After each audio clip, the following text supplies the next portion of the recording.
Bonjour à tous, bienvenue sur cette chaîne d'information. Je suis le pasteur Jean-Charles et je vais vous résumer quelques informations importantes de cette semaine. Le premier sujet, et je vais en surprendre quelques-uns, je pense, si je vous donne ce nom, ce fameux nom de Barbara Bush, cette femme qui est passée, dit-on, de l'ombre à la lumière, mais je dirais plutôt qu'elle est passée de l'ombre aux ténèbres encore plus profondes. Cette femme va donc donner un concert devant la cathédrale de Rouen, sur le parvis de la grande cathédrale de Rouen. Cette cathédrale qui a la deuxième flèche la plus haute d'Europe, après la cathédrale Notre-Dame de Paris. Le problème, à part son nom, à part ce qu'elle va faire, un problème supplémentaire, est le choix de la date. Le 21 septembre 2024. Le 21 septembre, c'est la journée du patrimoine. Ce n'est pas une date ni un lieu qui, bien sûr, est choisi pour rien. Cette femme qui se réclame comme étant une militante du mouvement LGBTQIA+MNOPQR/ parenthèse, peut-être j'en oublie encore, licorne et escargot, je ne sais quoi. Bref, cette femme qui se plaint depuis la cérémonie des Jeux Olympiques, depuis sa pâle imitation de la scène, puisqu'il était bien question de cela, elle l'a d'ailleurs publié sur son compte, je crois, Instagram ou Facebook, quelques heures, quelques minutes après la cérémonie. Well done, ça y est, nous l'avons fait.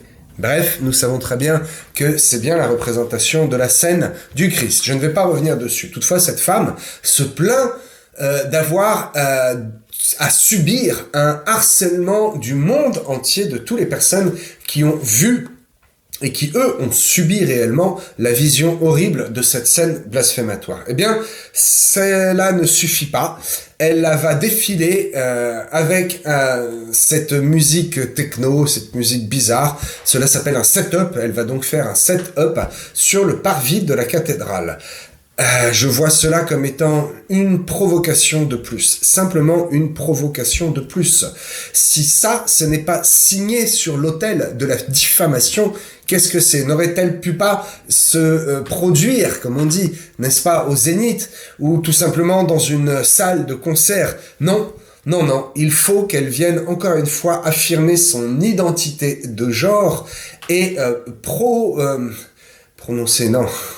venir embêter, venir troubler l'ordre public pour faire parler d'elle et démontrer son réel mépris envers les femmes, envers les hommes et envers l'Église en général. Le 21, j'espère qu'il va y avoir des manifestations. Je ne comprends pas comment le diocèse est complice de cette ignominie, cette femme qui a humilié, qui a souillé l'image, le nom de Jésus-Christ, va se produire quelques semaines après devant le parvis de la deuxième cathédrale la plus importante d'Europe. Soit. Sujet suivant. Peut-être si je vous dis Evars, cela vous parle ou pas. Si je vous dis EVARS, qui était un projet, qui est en passe d'être une réalité. Des initiales qui veulent dire quelque chose d'assez troublant. Éducation, donc cela concerne nos jeunes, de la primaire, peut-être même de la maternelle, toutefois l'information que j'ai concerne la primaire, jusqu'au cycle secondaire, terminal en fait si vous voulez. Donc EVARS pour éducation à la vie affective et aux relations sexuelles. Tout est dit, mais je vais continuer le sujet pour vous informer de ce problème qui est en train d'arriver. On en a beaucoup entendu parler, il y a eu beaucoup de fake news, des pour, des contre, des oui, des non. Où en est-on? Depuis 2001, la loi Aubry impose, vous savez qu'il y a des lois qui imposent mais qui ne sont pas respectées. C'est pour le moment le cas de celle-ci. Donc depuis 2001, la loi Aubry impose un minimum de 3 séances d'éducation sexuelle par an dans les écoles, collèges et lycées. Toutefois, dans la réalité, très peu même d'établissements appliquent cette loi. Bien. Alors, ce qui nous intéresse, nous, réellement, l'éducation à la vie affective. Bon, c'est une chose. L'éducation à la vie relationnelle. Pourquoi pas?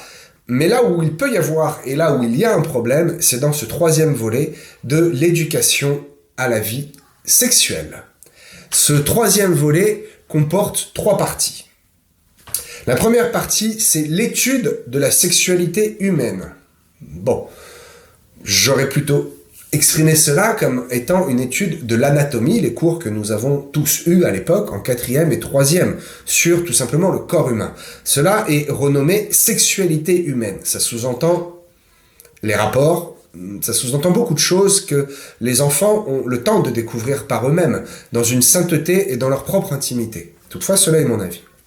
La deuxième partie, c'est un volet sur la santé sexuelle.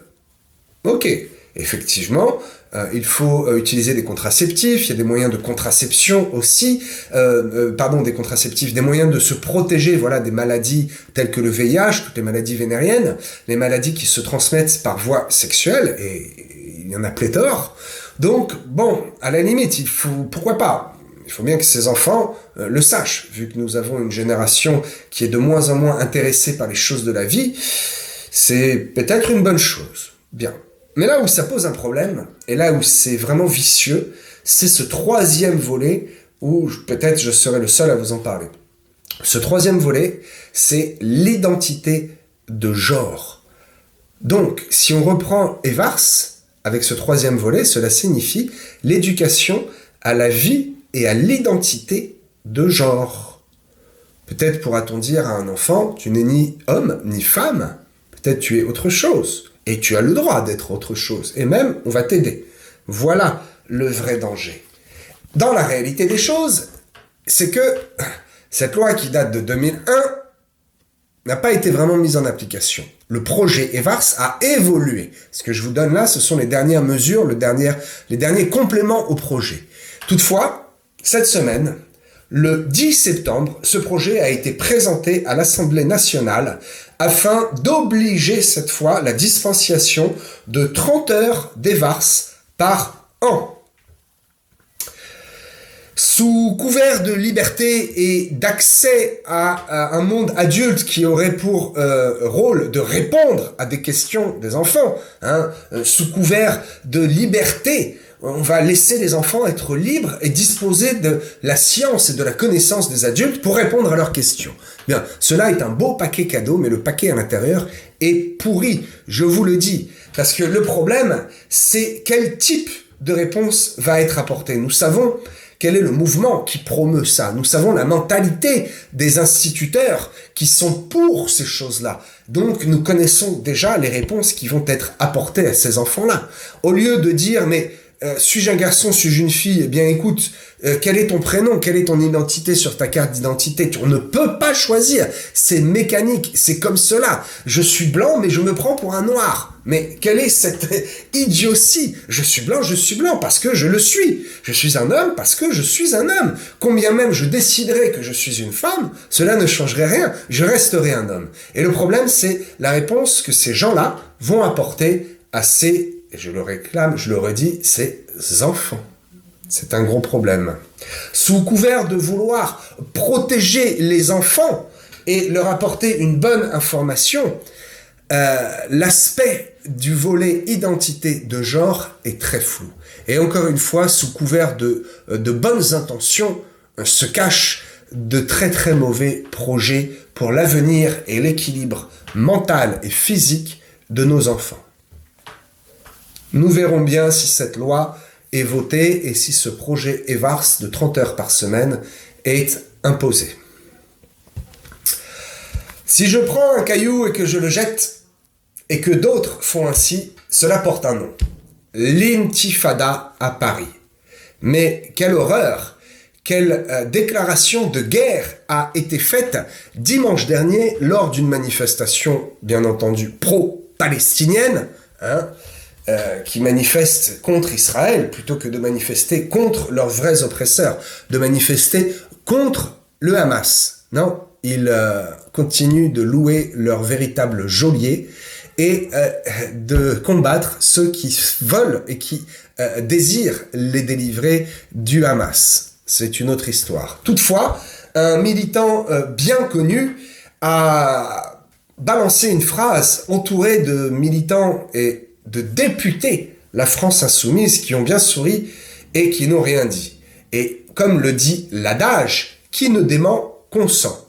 Donc que s'est-il passé? Monsieur Im Zalen, militant et fondateur du média Islam et Info, a incité la foule à faire la guerre, à faire l'intifada, qui veut dire faire la guerre contre l'autorité établie. Et il s'agit encore une fois d'un extrémiste qui est d'une minorité, bien sûr, qui désire apporter les conflits extérieurs à notre pays, les conflits extérieurs au pays qui nourrit sa bouche et qui donne un toit à ses enfants. Eh bien, il tient absolument à apporter les conflits extérieurs à l'intérieur de nos frontières. Alors, je ne vais pas aller plus loin, mais je vais vous expliquer, à titre informatif, puisque c'est le but de la chaîne, les infos, ce que ce mot veut dire et d'où ce mot vient, l'intifada, qui, en principe, est traduit, avec nos mots européens, par vraiment des mots très enjoliveurs, voilà, comme on sait bien le faire, hein, on étouffe la vérité.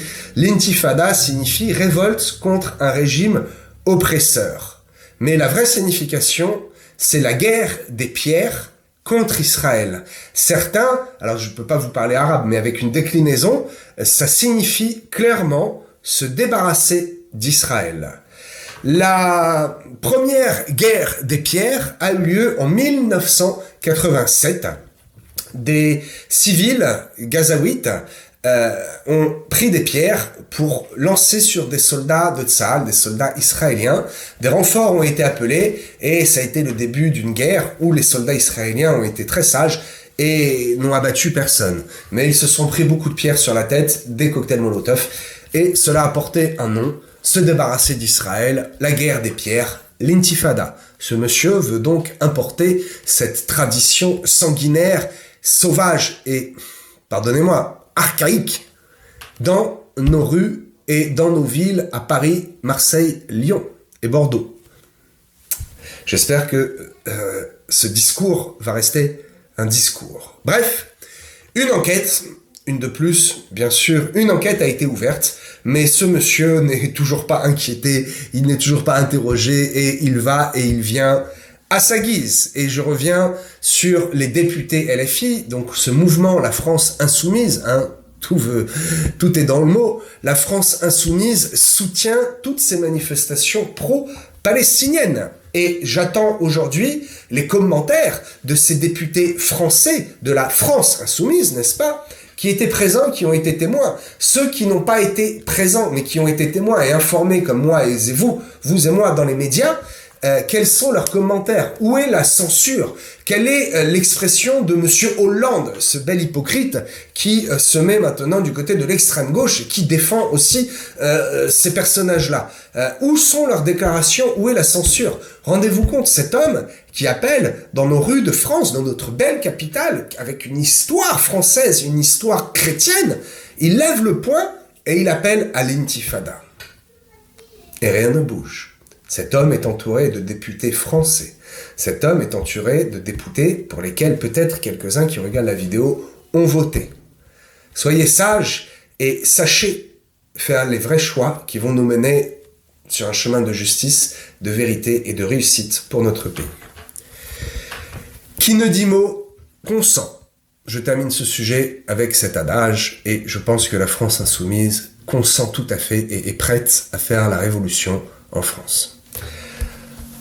Dernier sujet concernant cet homme, Lilian, de 49 ans. C'est un agent municipal qui œuvrait et qui travaillait pour sa commune à Grenoble.